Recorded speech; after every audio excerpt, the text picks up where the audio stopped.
Hello, everyone, and welcome to the Ministry Matters podcast. My name is Rohan, and along with my wife, Jill, we serve as the lead pastors of a 3 small-location multi-site church, C3 Camden, Picton and Thirroul in southwestern Sydney and the Illawarra.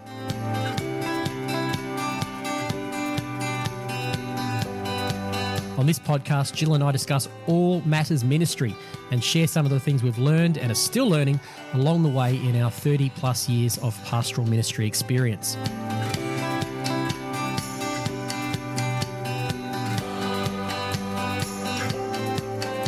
It's our particular hope that this podcast will be of help to small church pastors and their teams and encourage you to continue to minister effectively to the wonderful people that God has entrusted into your care.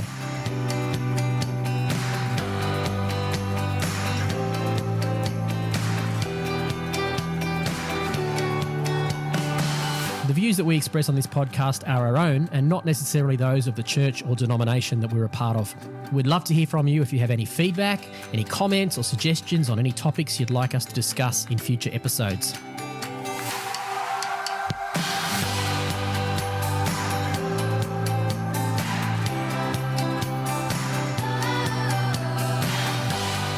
To find out more about us or our church, check out the show notes for links to all the relevant socials and websites. So without any further ado, let's get into today's conversation.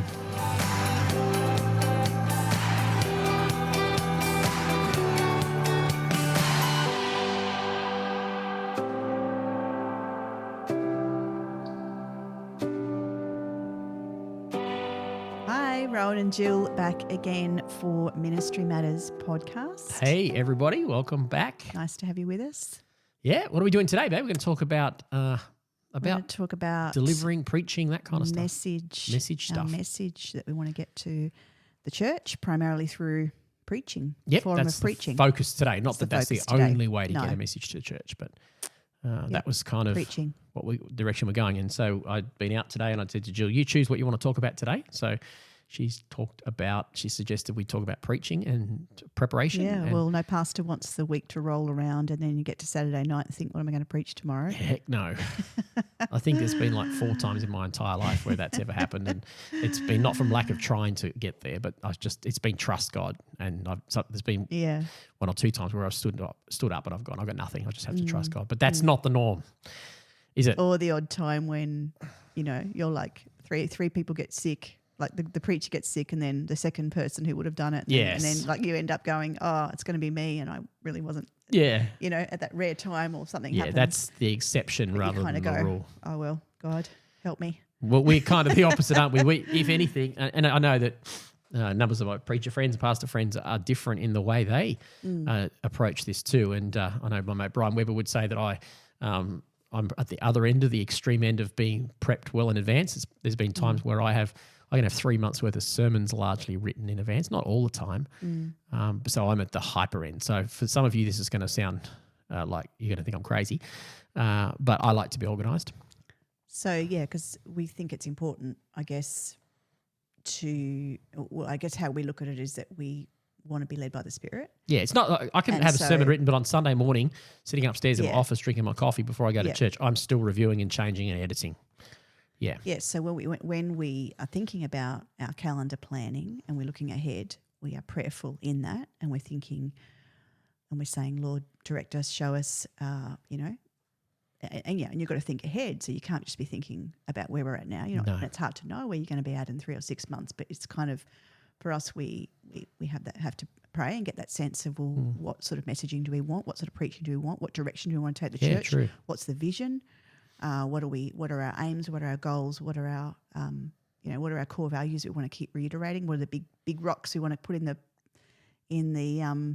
messaging, the key values the that need to be messaged in? Yes, that's right. Because they are the things that that are obviously our priorities and our values. So we need to be thinking about those things all the time. And if we don't keep revisiting those things and staying on course with them in our messaging, our preaching, we'll end up off other directions, and we'll lose track of where we're going. Well, I think so. I mean, I know other pastors that say, oh, no, you just preach whatever God's got on your heart. And I certainly don't want to say that doesn't work.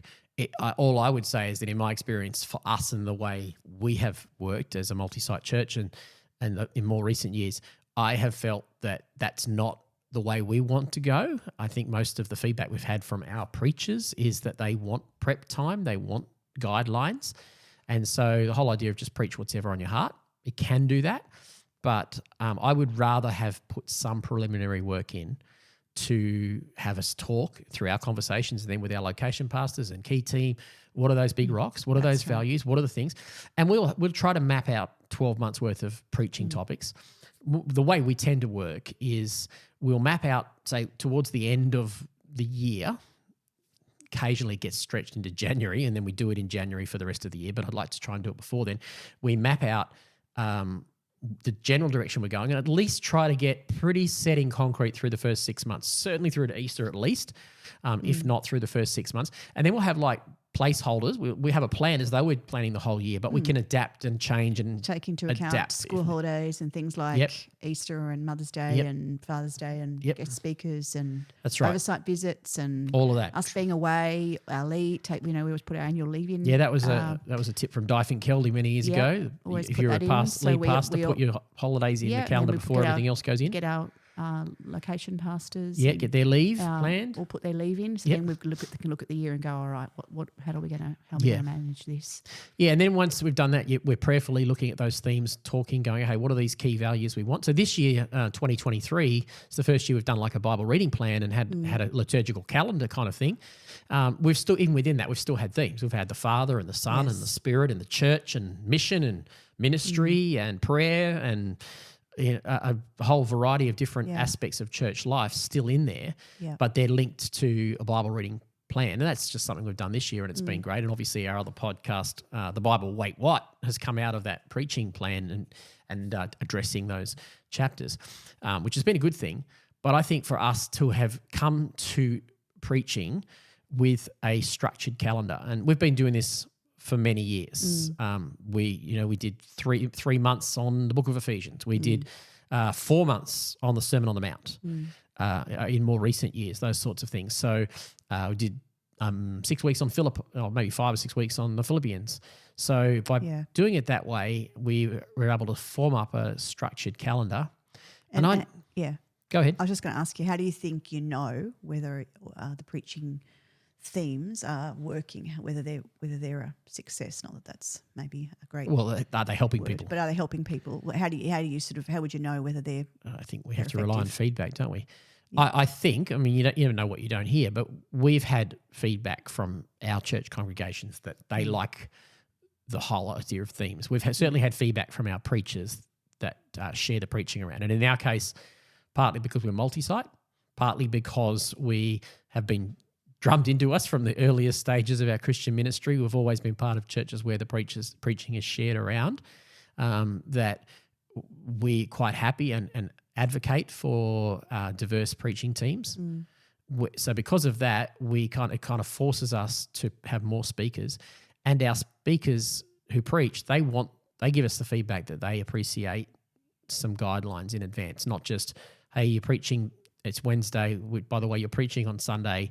What do you want me to preach about, Pastor? Oh, I don't know, just preach something from the book of Ephesians. Yeah, and it's guidelines. It's giving them guidelines, but we also want them to get a heart for it, don't we? Yeah, we want them values behind it. We want to have them having time to sort of soak in it and so get into those scriptures and really, we want it to come out of them as living water that's fresh. Yes.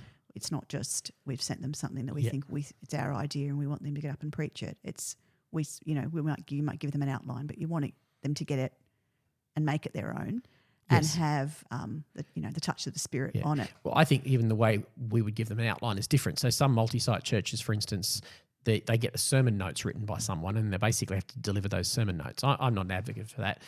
You wouldn't want to follow my sermon notes anyway. They're generally just scribbles all over Bible verses, so that wouldn't work for me. When you try and tell me hints for my message writing, it doesn't usually work very well because your way of thinking and processing is different. Not the same as mine. No, so we're all different, aren't we? Yeah, so I think that's a good point, is that when it comes to preaching, whether you're the lead pastor preaching or whether you're a person in the church that's preaching, you do have to work towards finding out the way you want to do it, the way that works for you, who you are. You've got to bring that in. You can't be someone you're not. But that said, you also need to you need to start somewhere and then develop. So if you're a developing preacher, don't just come with without any guidelines. Don't just come thinking you're God's gift to the world in preaching. More often than not, you'll find you're not. And you'll also think that you'll end up saying you've got so much to say and you'll preach for longer than, won't you? All the time, I say to our preachers, whether it's delivering a communion message or a full sermon or whatever, you're going to go over time, not under time. It's a real discipline to stay within time frame. You have to practice. Yeah, it takes practice. So, and I think people who think, like I'm not naturally a speaker, not naturally someone with confidence to stand in front of people. So you would think, I'll talk for less time. But I think because you have so much in your head and you write down so much, then you end up saying explaining it more. And it's for some reason, ironically, you tend to go over time. Yeah. So practicing messages is important, and we can talk about prep and practicing messages, but in terms of how to do that. But that came out of that conversation of saying, as the lead pastors, we like to have some plans, and very often what I will do is let's say we're doing a theme on the Sermon on the Mount, we break it up, and we're going to break it up into different topics for each week. Then what I'll do is I'll come up with 2 or 3 key thoughts, and I'll spend the time prepping that, going, what do we want our people to hear? What do they need to get out of this passage? That's right. What do we want? What's the aim? Yeah, and I found purpose. The times that I give more direction to that, the preachers, more often than not, the preachers appreciate it. What narrows it into this is the aim we're trying to This is what we're trying to get. There's a lot of things you can say, Yeah. but at the end we want it to come into this. And it helps with value, doesn't it? So it's not just communicating content, it's communicating value. So, and if we've got our location pastors, I'm much more comfortable to go, hey, we trust you guys to, bring their own flavour to it. Yeah. But for our developing speakers, I'll give a lot more guidelines. I remember John Finkeldy saying years ago in Psalm 23, he said, just tell someone, preach Psalm 23, keep it to 15 minutes or whatever, and people will flourish in that environment where they've got a guideline to work with, as opposed to just an open slather. Yeah. Those boundaries kind of help. So I'll often sit down, let's say we're doing a 6-week series. What I'll do is I'll have about 5 minutes of thoughts on each of those 6 weeks. And I'll jump on the phone, just rough and ready, and throw it in our preachers' WhatsApp group. So it's literally a half hour, or I'll do it as 5-6 different ones, depending on timing. Sometimes it's easier just to do it as one, and send in the markers, because then everyone gets a chance to watch. All the speakers get a chance to watch the whole structure. That's why I do it that way. I'm sure some of our speakers just go, week 3, I'll skip to the 15-minute mark. But I would encourage our speakers to watch the whole thing, because then they get the overall sense of what we're trying, the values and what we're trying to get across in this theme. It's half hour. If you're going to preach, half hour of your investment is worth it. And then I'll say, okay, in Sermon 3, we're doing this part of the Sermon on the Mount. Here's a few key thoughts. This is the main thing I want you to get across. So it's actually narrowed it down, and it has helped. The feedback, you asked what feedback. The feedback from our speakers is that they like it when they have those guidelines. Yeah, so when you do that ahead of time, even with the calendar that's done way ahead of time, like for me personally, I probably look for my own prep, and it depends on what people's schedules are like and how much time they can put into it. I guess if preaching is your main thing and you don't have a lot of other things to focus on, maybe you don't need as long. Yeah. Because you've got 3 days this week where you can sit for 6 hours. I don't know. Yeah. But it depends what you do with your life and how your world looks, and that's very, very, that's depends on what season we're in. It's very unique to each of us. But I would, like this morning, I spent some time looking at what I'm on for the next 8 to 10 weeks. Mm-hmm. So everything that I'm on, and I wrote some notes so I can be thinking, and I've already put in the diary, and then I went and put in the diary, put aside some time. Yep, great. To do prep, but also I want to be already thinking now of the theme and what I'm, because I guess the thing is, if it's something that I might look at and go, like coming up next week, we've got our mission, we're in a mission theme at the moment. So that's my sweet spot. So I knew when that came up that I already had a whole lot of stuff in me that is easy for me to bring. So I didn't have to do a huge amount of prep because it lives in me. But if there's a theme that you're not so familiar with, that I'm not so familiar with, good point. Then I would want to spend more time marinating in that, sitting in that, doing lots of Googling, good old Google, look up other commentaries, messages, commentaries, videos, etc. Do some reading, obviously read the scripture for myself. So that sort of thing. Well, that's actually a good point. It actually, so if I'm hearing what you just said, and I mean, I know that you do a lot of communicating, but if I think it's showing respect. As lead pastor, it's showing respect to the people I'm asking to preach, that I give them time. Because I know the pushback I often hear is, well, you're squashing the Spirit by planning everything out too much, right? Well, I have a standard theological, philosophical answer to that. And that is that if you read the Old Testament, when they opened up the tabernacle, when they opened up the temple, King David, prior to his death, had the whole service planned. He had everything planned out, right down to the choirs and what songs they were going to sing and who was going to do what. And then, of course, he passed away and Solomon took over and they built the temple. And then when the day came, it says the power of God showed up and all the priests were under the power of God. God was there and they couldn't do anything they'd planned. Yeah, cool. And they saw that as a good thing. And what I would say to that was I actually think it's the very fact that they planned and they prepared and they put the effort in and God honoured their effort and their stewardship of their gift that he said, I'm blessing that and now I'm really going to turn up. So I'm prepared. Me being prepared and helping our church to be prepared for what's coming up when it comes to planning services and communicating. We're just talking about preaching, but it applies to emceeing and worship and anything that happens in a service, kids ministry or anything. The more prep and plan we put in, it honours the stewardship of the gift. And I think it doesn't squash the Spirit. It allows the Spirit to move. I can be sitting upstairs with my sermon notes that are maybe largely written 6 weeks before, but I'm sitting there with my coffee on a Sunday morning and I'm just looking at it and I'm just annotating it and changing it and tweaking it and adjusting it. And so that's right. We're still expectant. Obviously, we're there's space for God to move. We'll move. Yeah. We want it to be fresh. We want it to be life-giving. We want it to be Spirit. But I think we find that if we put that time in ahead of time, it's more likely to be life-giving than the whole Pentecostal way of just show up and let the Holy Spirit move. Yeah. I think there's been a handful of times when I've had to do that or circumstances have dictated that. And God does show up, but I think to do that every week, for me at least, that's borderline lazy. The whole, we'll just find out on Saturday night. No, I want to have honoured the Lord and the people by putting in some prep beforehand. And I encourage our speakers to do that, and most of them do. Maybe the occasional one that doesn't do that as often as we'd like, but most of them have that time.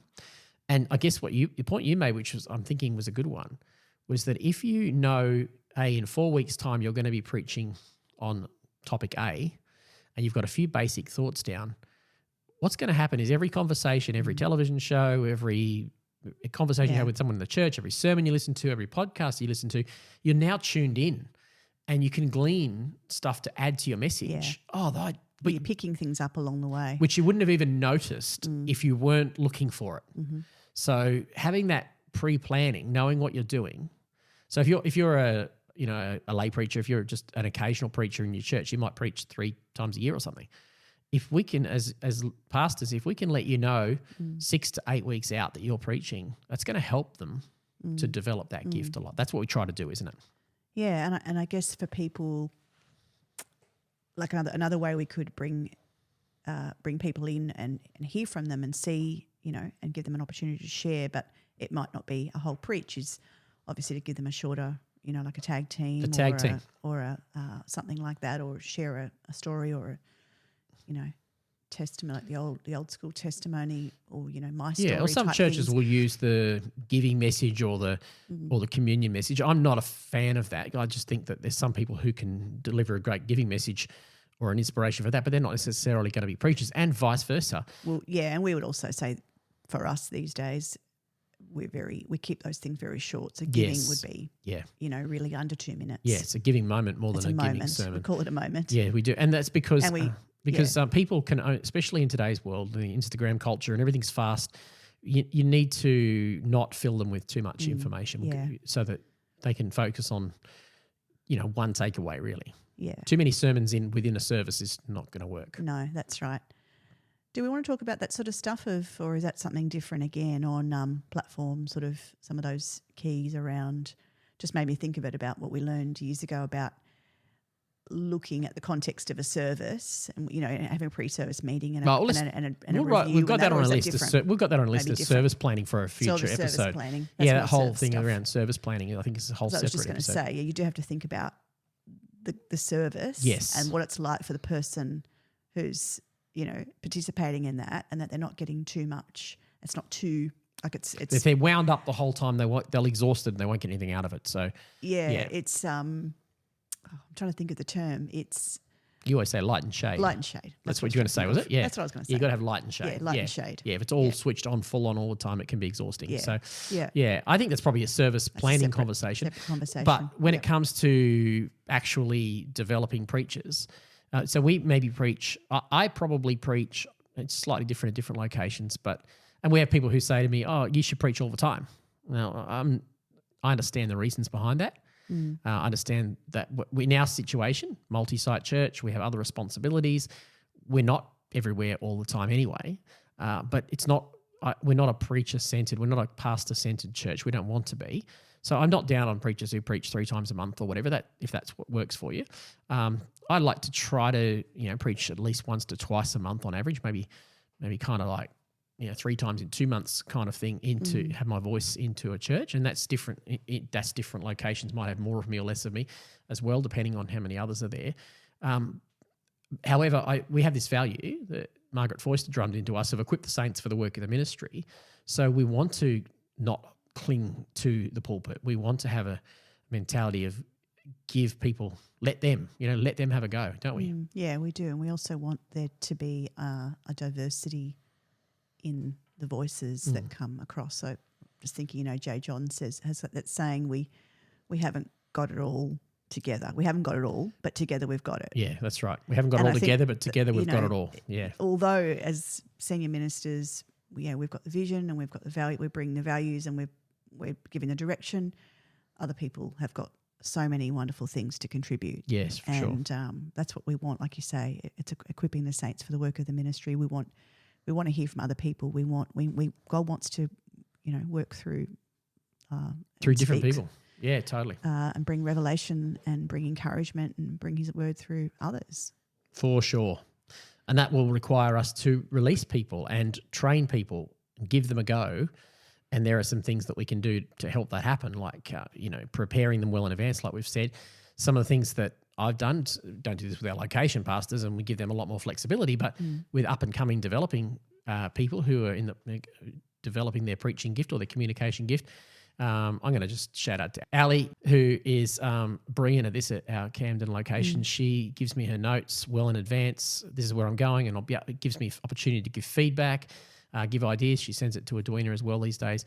We'll often be able to give feedback to do that, and she's like 2 weeks in advance at least.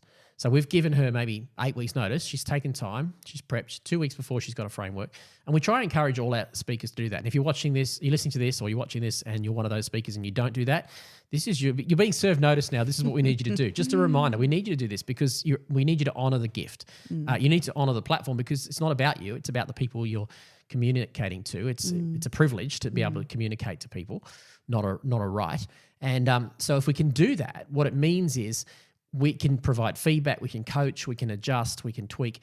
Ali's really good. Then she'll send me her final copy of notes. And whether I'm in the room or if I'm not there, I'll watch it online at some point with a scanned version on my iPad with my pen, and I will follow her notes. I'll follow others too, and I'll follow the preaching notes, and I can annotate directly and say, you did this well. That's fantastic. Great comment there.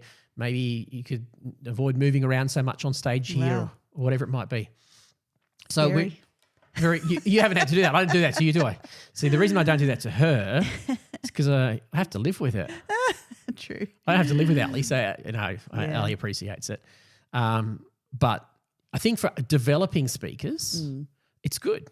But it takes humility. If you're a developing speaker, to ask for feedback and be willing to have it. That's a lot of work for you to do, though. That's a lot of. Oh, yeah, but I see that as necessary, equipping the saints for the work of the ministry. I'm helping to develop people, because here's the deal: preaching's not just content.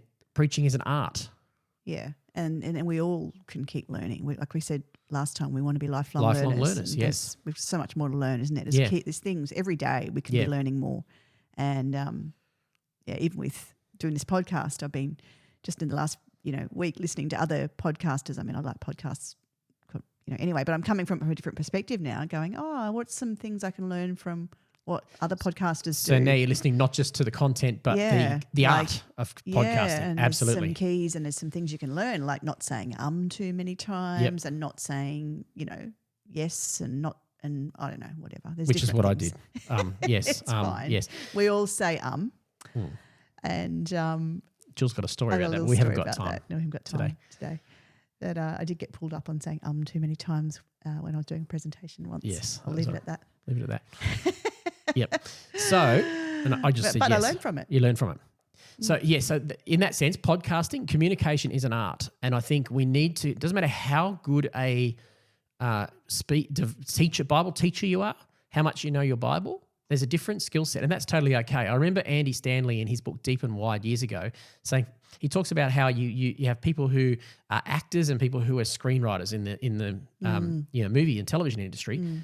And we don't automatically assume that the script writers and the actors are going to do this. It's going to be the same people. You have people who write scripts, but they're not necessarily going to be actors. People who are behind the camera directing are not necessarily going to be the actors. No, and yet different. It's different. But when it comes to the preaching in church, we have this assumption that everyone who can write should be preaching. Yeah. I know some people who are fantastic putting together teaching material, fantastic in a small group environment, leading, facilitating, but their gift set isn't necessarily as natural in front of the pulpit. And alternatively, you get people who are very good communicators and are bubbly and engaging, but you're not going to ask them to teach theology because that's not their gift set either. Sometimes people who have something really good to say, maybe you could just do a Q&A with them for 5 minutes. Yep. And people love that in the church. We've have great feedback when we do things like that because you're getting to hear from someone. Yes, but you're not asking them to have to you're preach. You're getting them to bring whatever. something, but they're not having to do a whole message, and it's nowhere near as.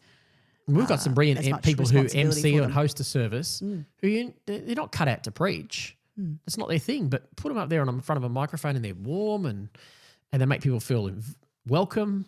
And so I think we just need to know that. That's not to excuse it. If you are a regular preacher, then you invariably are going to be preaching and communicating. And that's to say, like we were saying here, with podcasting skill, it's an art form.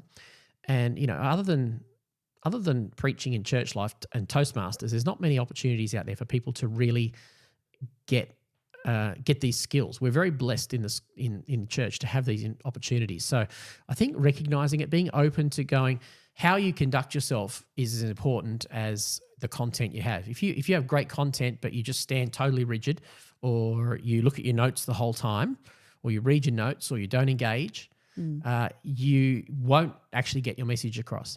Yeah, and you're right. We do need to be able to be up for feedback and be robust enough to accept feedback so we can learn. Because we'll never notice. Sometimes we just never notice certain things about ourselves. And so that's another reason to listen to your own preaching. Yeah. Go back and listen to it. People say, I can't listen to it. I say, no, you need to listen to it. You need to assess yourself. And John Finkelly always says, do 2 things. Let me know 2 things you did well and 1 where you can improve. So we often ask our people that in all areas of church life, where can you improve? But listen to yourself, watch yourself. It's hard to do, but if you're wanting to develop your preaching communication aspect, you need to watch yourself. Look at beyond your content. You might have brilliant content.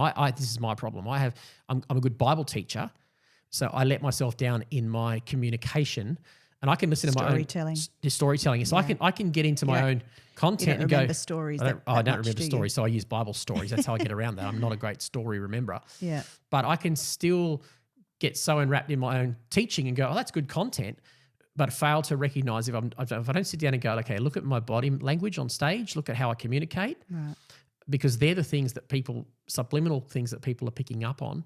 And so I need to force myself to do that. I remember in the early days of preaching, back before I had, even when I had early printed notes, but I used to, on the top of every page of my notes, I used to put a big smiley face.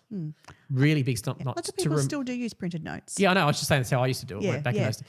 But I used to put smiley face on there. So I think smiling to force is important. Me to smile. That's right. And I also think it's probably more on, we're going to talk about in a different topic about services, but there's nothing like, to me, bringing a calm. People have come in, they've had all sorts of crazy things go on in their world, and they've come in and you've got an hour with them on a Sunday, and you've got to think about what you're doing in the context of the whole service. Yeah. But I think being reassuring and being calming, not boring, but reassuring and calming. Yeah, if you've got a confidence about you, that's contagious. Yeah, I think you have to have confidence. You have to know where you're going. So how do we get confidence? And not practice. That's right. Yeah, exactly. And also, just before we finish, something I was thinking of as well is we're much more mindful these days of it is a great responsibility to have anything, and we're very mindful of what we have on the platform. Yeah. Because it can't be unsaid once it's said, and we have to be very careful about who we, aware. Not that we didn't have to be aware before, but we're more mindful. We understand more now about sensitivity and how people can be affected by things, how they can be impacted emotionally, how they can be triggered in trauma responses and things like that. And so now we've learned more about that, we want to we want to do what we can to make people feel safe and be aware of those sort of things. So we would, we're not probably hard and fast on this, but we would talk about in our planning and with our speakers, with our preachers, things like what are those values? Being aware of sensitive, not. Well, actually, we've actually put that into our pre-service planning, so it'll come up in the service one we do. But around, are there any traumatic issues or any sensitive issues that are going to be discussed today that we need to be aware of, so that we actually are planning for those things? So when you're a speaker, a communicator, being aware of that is a skill that is important. You're right. You can't avoid it. You can't avoid going like a bull in a china shop. We need to think about how we're communicating. What might be the responses that we'll see among our congregation if we say someone things. might want to express their viewpoint, that's fine in other contexts. But if it's said from the front, people will assume that it is that is being endorsed by the church. Yeah, sure. So we have to be careful that we are not excluding people, and that things that are said are not, going to have backfire. a negative impact. We had like in the last 3 or 4 months, I put out a reminder to our teams via video, because we communicate with a lot with our teams, not just on the sermon prep idea, but other ways of communicating with our teams as well. We put out a reminder just on some of those key values. These are the things that we're about when you're on stage.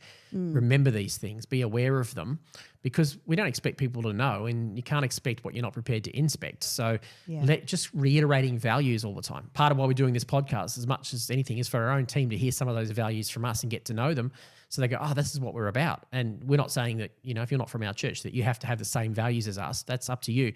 But I think it's good to know what your values are and then communicate them regularly to your team, so that it gets filtered down into all aspects, including the preaching, and I think probably most importantly in the preaching, because that's the largest segment of communication that you're going to have with the people. Anyone in your church is going to have with the people, other than the reason that we've been able to maybe not be in the pulpit as much, or one of the benefits is I've gone, okay, well, I've got this other podcast where people, if they want to hear me, they can hear me for 2 or 3 hours a week now.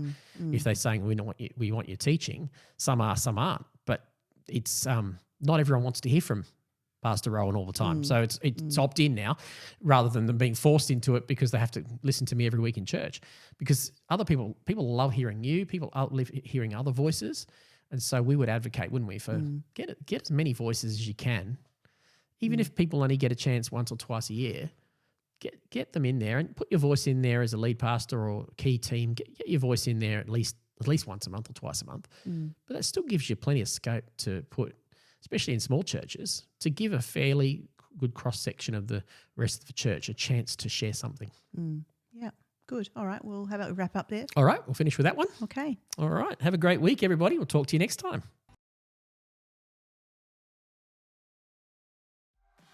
Thanks for listening to this episode of the Ministry Matters podcast. Hey, if this podcast has been an encouragement to you, or you think it could be to others, we'd be so grateful if you'd share it with your friends on the socials. So before you head back into your day, if you could take a moment to like our Facebook and Instagram pages and share them with your friends, that would be awesome.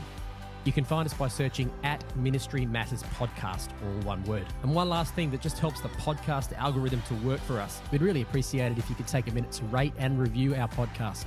Be sure to click that follow button wherever you listen to your podcasts, so every new episode will be loaded straight to your device. For those of you watching on YouTube, be sure to hit that subscribe button and ring the bell so you know when a new episode drops. All the links you need are in the show notes. So thanks so much for being with us today, and we look forward to talking to you in the next episode.